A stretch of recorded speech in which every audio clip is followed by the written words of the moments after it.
Does this ever happen to you? You go into your stamp aisle at your local craft store, or you go looking through that big old box of stamps you have somewhere stashed away in your basement, but you just can't seem to find the stamp you're looking for? There's gotta be another way!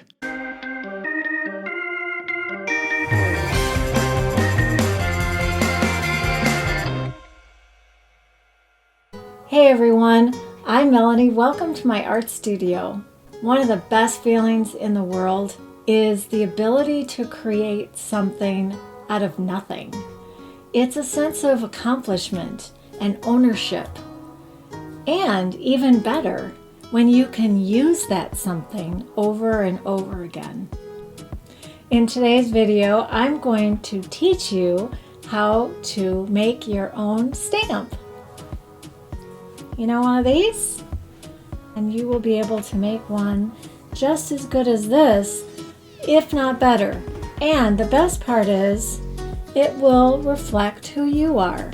It's very hard to go into a store and pick out a stamp that's exactly what you want. So, the best thing to do is to make your own. So what do you need? You need a couple of things. You need a linoleum cutter, and we will go over this in just a minute. You also need a utility knife or a very sharp pair of scissors. You also need an ebony pencil, and you kind of need that for this project because we're going to use it for an image transfer. If you want to know more about image transfers, you can check out the link below. Ballpoint pen, also for the image transfer. You need a piece of rubber. Now this is a weird thing because it's not from a tire and it's not from the sole of your shoe. This is a sheet of rubber. It comes in an 8x10 size. This has been cut down and I don't know what I did here. This is a smaller package. There's 2 pieces in here. This is probably enough, especially for what we're doing today. You don't even need this much. If you're a teacher, you probably would want a bigger sheet. You need a paintbrush. No, you don't need a paintbrush, but you might want one. You need a little bit of tape. I'm going to use masking tape, but you don't have to have masking tape. A ruler. A lid. This is just another palette. And I also chose these two. One is a liquid watercolor by Blick. I love this stuff. It's awesome. And I also picked an acrylic paint. Now, you don't have to use just an ink pad. You can also use, like I said, watercolor or an acrylic paint. So we'll get to those later. So the next thing I'm going to show you is just how the image transfers to the rubber. So I just chose a very simple image this time. Just little Christmas lights, old-fashioned Christmas lights. I used my ebony pencil and I rubbed it on the back everywhere where my image is. Then I took it and I taped it to my rubber. And then I took my ballpoint pen and I traced over all the parts that I wanted on my rubber stamp. So the next thing I need to decide is what I'm going to cut away and what I'm going to leave behind. Now that is a difficult decision because once you cut, you're committed. So in this example, very simply, we used a just basic image, no shadows, no lines, and cut away around it. So just real quickly, in this stamp, I chose to create a design on my own and then just cut away and leave the spaces around the cuts. So the design shows up like this. Now, it's kind of faded, and that's the way I wanted it, and I emphasized different areas with a white gel pen. But It's an image that you can repeat over and over again.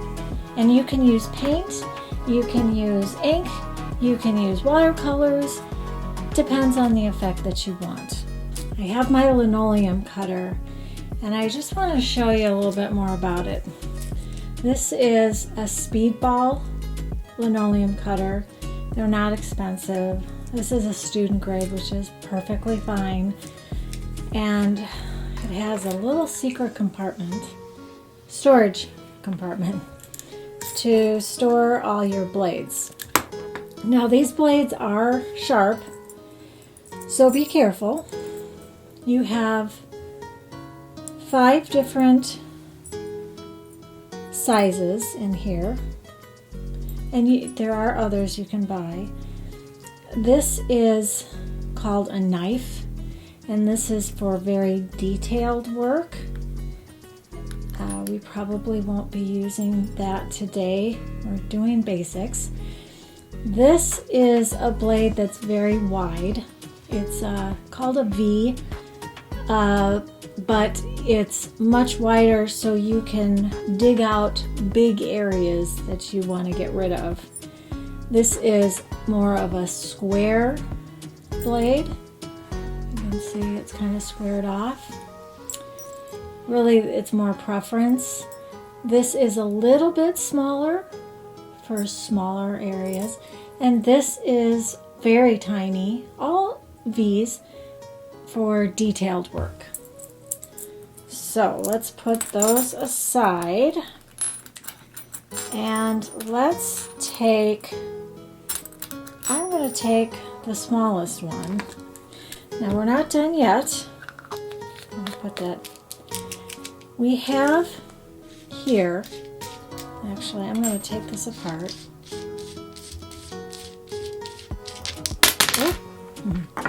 There's 2 parts. It's kind of a ball bearing, and they fit together.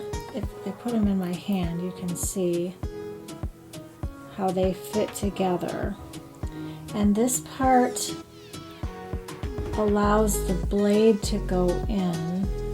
You put it together and you put it in like this. So it's just like a little ball bearing. Then you screw it back on. Now, you don't want to screw it all the way on because you need to get your blade in there. So this is the sharp end. You don't want to be touching that.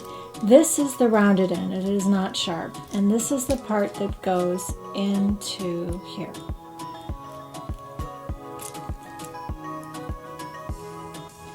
Kind of have to feel your way around. You gotta loosen it up. So you're trying to get the blade in between that little opening where those 2 pieces came together. And now it's in there, and I'm going to screw it back together nice and tight. You want to make sure it's not going to come loose. So when you're using a tool like this, just like if you're using an X-Acto knife, you want to make sure you keep your other hand out of the way. That's really important. So I want to think about where I'm going to cut away and what I'm going to leave behind. Now this is tricky because if I cut away something, it's done. I can't bring it back. So I really have to think about this. Now when I was looking at my image while I was tracing it, I was thinking, because when you print, the only part that picks up the ink is the part that is not cut away. So with that in mind, I want to cut away these little highlights in my bulbs to make them look round, because when I print them, they will be white. So I'm going to do that. Now I'm going to take my index finger and I'm going to push down. So I'm going to hold the tool like this, and I'm going to keep that other hand out of the way. And I'm gonna, now rubber, it's pretty soft, so it's not like the old linoleum that we used to use, although they still call it a linoleum cutter. And I'm just gonna just very gently push through. Now when I'm done, I just pull up and take the little crumb out of the way. But that's not gonna be enough. I'm gonna have to dig deeper, or the ink or the paint is just going to go right into that hole. So I'm going to go back again and dig a little deeper. And when you're all finished with your stamp, a good idea would be to test it. You can always cut more, but again, you can't reverse what you've already cut. Now when you start to feel that it's cut, you're getting close. So I'm going to dig a little bit deeper.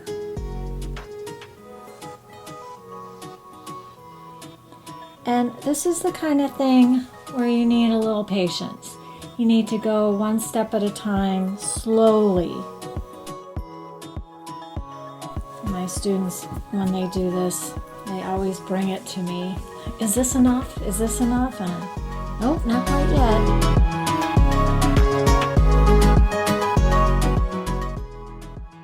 All right, I've got my 2 highlights here.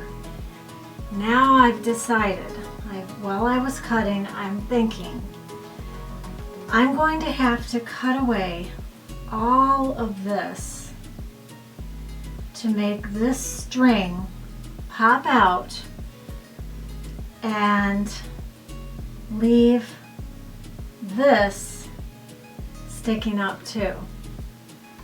So let's go.